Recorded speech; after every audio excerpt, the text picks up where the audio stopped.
Hey all, Chris Bassett here, and I'm going to do a solo guide for K1 Revelation Legend Lost Sector. I'll be playing on my Hunter. Let's get into it. This lost sector is on the moon. It's in the upper right hand side of the map. If you're having trouble finding it, there's a few stipulations. You have to be high enough light level. This season it's 1500. You have to at least play the normal lost sector once and completed it. And then it has to be the legendary's turn in the rotation of lost sectors. I'll put a link in the description for the schedule on that. So let's go over the Nightstalker build I like to use. I like to use the Shadow Shot Mobius Quiver. You get twice as much damage with the double shot. Marksman's Dodge for the dodge reload. Triple jumps, decent jump, snare bomb to stun enemies, and then vortex grenade. I'll be taking advantage of volatile rounds, so Stylish Executioner will make me invisible, and then Vanishing Step, when I dodge, I'll become invisible. I like the extra duration from Echo of Remnants on my grenade, Echo of Undermining, so my grenades weaken enemies, Echo of Instability, it'll give me volatile rounds on grenade kills. It pairs nicely with Stylish Executioner because I'll be able to see enemies through walls and trigger invisibility. So for the weapon setup, we're going against barrier champions and unstoppable champions. There are a few arc shielded knights, and then it's void burn, so we'll be taking advantage of that. So our weapon choices include scout rifles, bows, hand cannons, and pulse rifle. So my primary weapon, I'm going to be running the Servant Leader, which is a scout rifle drop from Gambit. Graviton Lance is an exotic pulse rifle. The second shot does high damage and then causes enemies to explode. And then Royal Entry Void Rocket Launcher. I like the Wormhusk Crown for a little bit of added survivability. I'll be running Rocket Launcher Ammo Finder, as well as an Elemental Well setup. Ada 1 in the tower sells mods and they rotate daily, so make sure you check in with her, that way you can complete your builds. So we're on the moon, and I'm going to take the Sparrow over to the Lost Sector. I'm going to do a little weapon reviews and give some suggestions. Night Watch is a good scout rifle for this, and it drops from the story. It is Void Burn, so if you're running a Void subclass, any weapon with Osmosis as a primary weapon can be super beneficial, as that weapon will gain the element of your subclass when you toss your grenade. This would allow you to have a Void weapon for dealing damage, and then an Arc weapon to deal with the Knight's shields. Third Axiom is a good pulse rifle that could stun the champions and take care of shields. If you're looking at bows for this Lost Sector, Trinity Ghoul's a great exotic weapon that creates chained lightning. Le Monarch is a void bow that deals poison damage. I would definitely recommend using void damage in this strike. Even though the knights have arc shields, they can be dealt with relatively easily. The Palindrome is a top tier void hand cannon that drops from the Nightfall. And you can get some pretty amazing rolls on the bottom dollar that comes from Gambit. The Red Herring is a void rocket launcher that drops from the Witch Queen DLC activities. The only thing I would recommend is that you use either a rocket launcher or a linear fusion rifle for this one.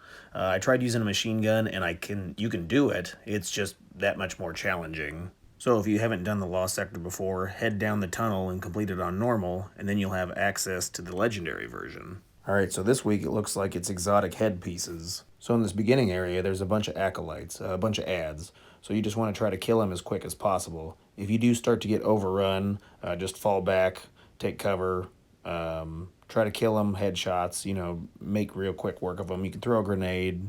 The champion is a knight, and he runs away unless you do damage to him. So if you hurry up and you're quick about it, you can get him to kind of chase you. But if not, he'll run further down the hall, and then you got to chase after him, which is fine. Then you're out of danger and you can deal with him solo. So there's a few things to take note. There is a Shrieker up on the ceiling to the left there.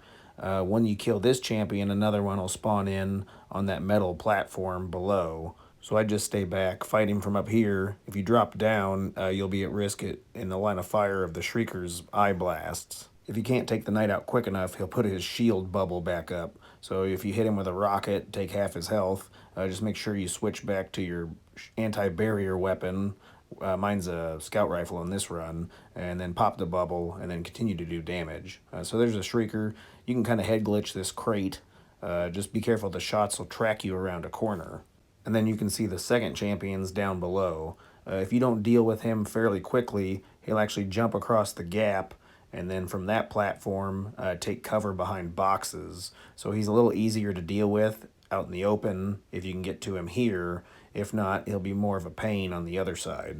So I like to push up, that way the Shrieker opens up and then starts shooting me. Once it's open, you can deal damage to the eye.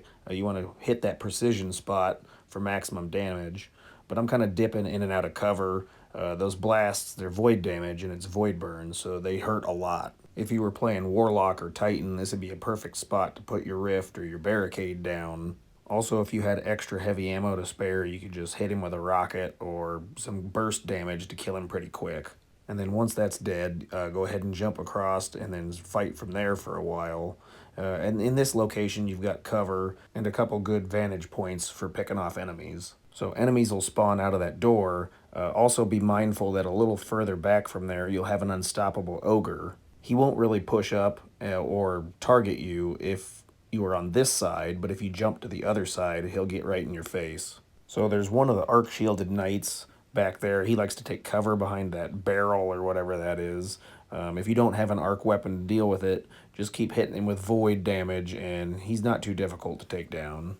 So I do jump the gap, that way I can get a better vantage point on some of the enemies that are hiding behind cover over here. And once you do kill this arc shielded knight, that'll spawn in the ogre champion. And he'll be on a dead sprint coming for you, so you can either pull back, jump across the gap, or fight him from here. If you're able to stun him with your weapon and then switch to something high damage, you can finish him off before he becomes too much of a problem. So I'm just going to pull back, take some cover, create a little distance. He won't come over here after you, so you can use the boxes as cover, and then aim down sight briefly to load your unstoppable shot. You'll be able to stun him and then have like a 3-4 second window to do some damage without retaliation. So then after you kill the ogres, it'll break that barrier around that crystal. It's invincible with the barrier, but once the barrier drops, then you're able to destroy the crystal.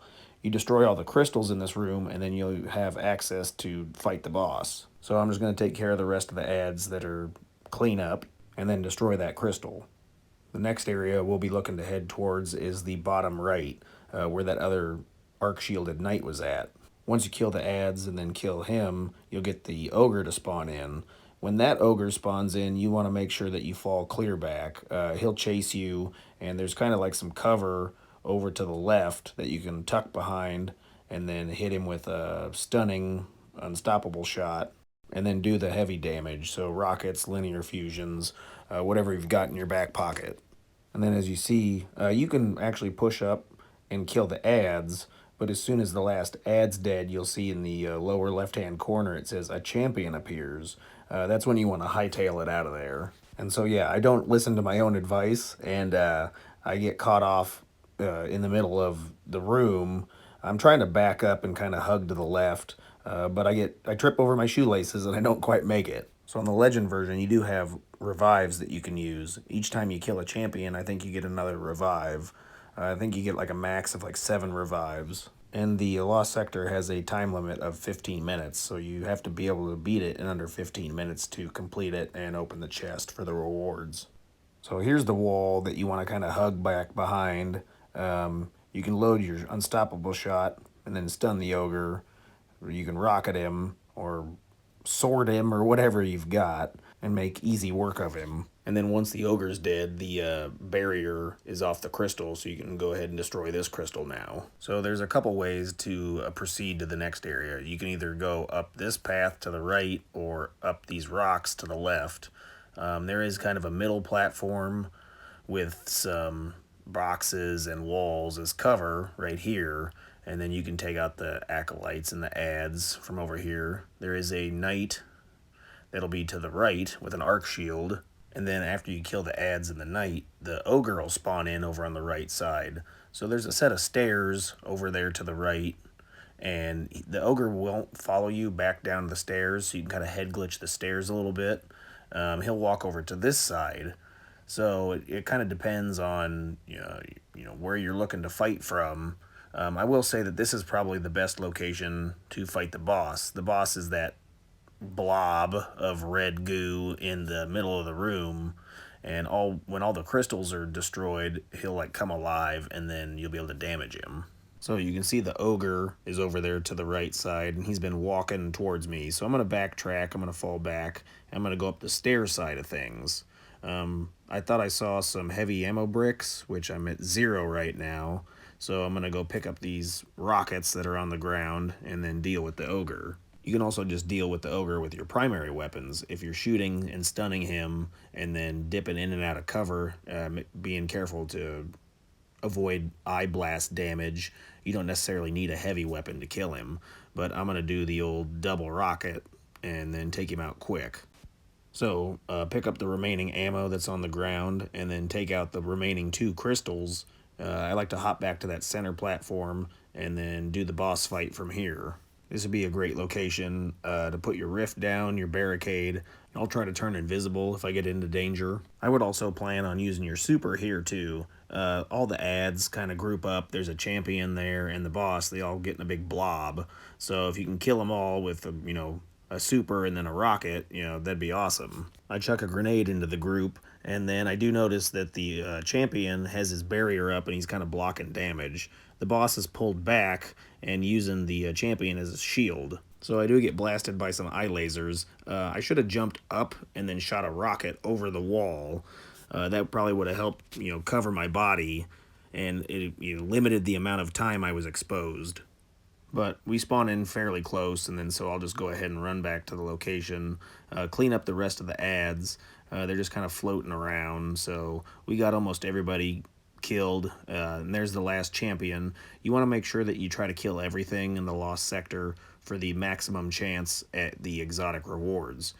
You still could get rewards if you don't kill everything, if you're trying to speed run, but I found it that you get drops much more often if everything dies. So one of the enemies that can be pretty cheesy is all the way up on the back, on the top catwalk.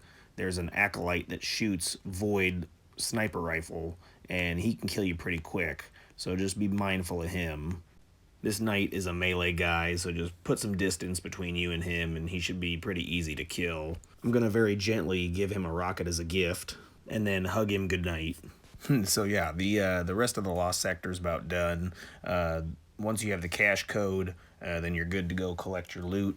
The box is all the way on the top up there, and I don't know if I get an exotic or not. I got a couple today, a Mask of Bacchus and then a Foe Tracer. I'm going to hit the fast forward button on this because you guys don't care about me shooting an enemy in the head. But once all the guys are dead, then head up there. You can see the glowing blue chest up there, and that's where you get the rewards from. Hey, check out this other video right here. There's links in the description to save some cash, so check those out. If you have any questions, put them in the comments. If this was helpful, hit the like button. Thanks.